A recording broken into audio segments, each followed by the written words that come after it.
Well, thank you, Tufik, and it's a pleasure to be here today with many friends and family here today. I'm brand new to Congress. I've just been here about 11 months, so I got elected in a special election about a year ago.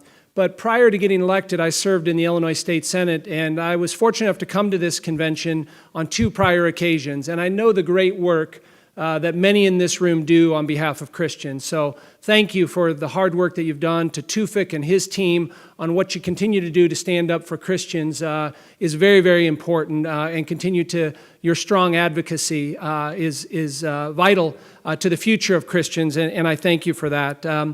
I'm proud of my heritage as a Maronite Catholic. I was born and raised in Peoria, Illinois. We have a large Maronite population there. My great-grandfather came from a small agrarian village in northern Lebanon called Aitu, Lebanon. And I've had the privilege to go back there and visit a couple times. It's been about 15 years.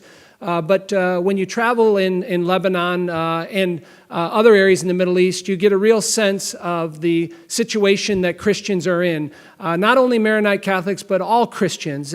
When I was there in 2000, I also had the opportunity to travel through Syria at the time. I was in Aleppo, I was in Palmyra, I was in Damascus, I was in Homs, and traveled all around and saw the precarious nature of the situation there and what Christians are under.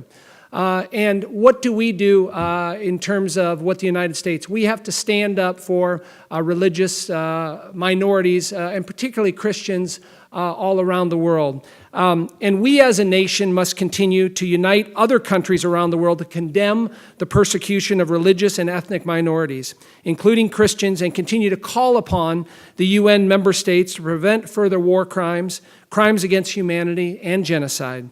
And we must be vigilant in this time of crisis. The importance of protecting religious liberty as a foundation of our own democracy should resonate with every American. And when I talk to groups, whether it's in Illinois or around the country, I continue to advocate for that.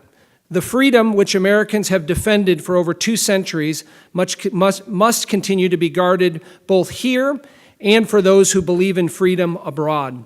We cannot simply abide by such gross, inhumane crimes against entire populations merely on the basis of one's faith. This is what our country disavows, and we will continue to stand with those who are persecuted in the Middle East on the basis of their religion. While our work, we have lots of work to do.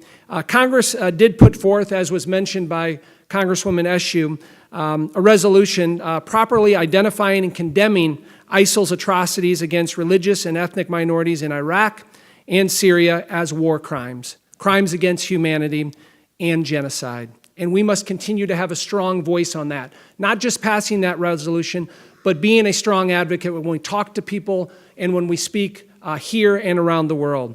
I was proud to co-sponsor that measure along with 200 of my colleagues, which passed the House on March 15th of this year. This is not a partisan issue. You'll see Republicans and Democrats here alike. We have to continue to stand together in a bipartisan way to talk about genocide and talk about what's happening to Christians. This resolution was an important step taken earlier this year to remind the international community that Congress and the United States will not allow those who fight against freedom, particularly religious freedoms, to win. Democracy and the freedom it values must remain a priority for those fighting the evil currently in the world. I know that groups like this and others will continue to have a strong voice. We must do our part as elected officials and people that are involved with public policy to stand up. Earlier today, I had the good fortune of meeting with our 2 Maronite bishops to talk about Lebanon in particular and some of the overflow that's been affected by Syria. But I will continue, as long as I'm in Congress, to continue to be engaged on issues of religious persecution, genocide. I'm happy that I'm part of the Lebanese caucus. We have about 9 members there. And I hopefully will travel to the Middle East here in the next year to see firsthand and to advocate. I came in to Congress at the 435th representative. There's been one special election, so I've moved up to 434.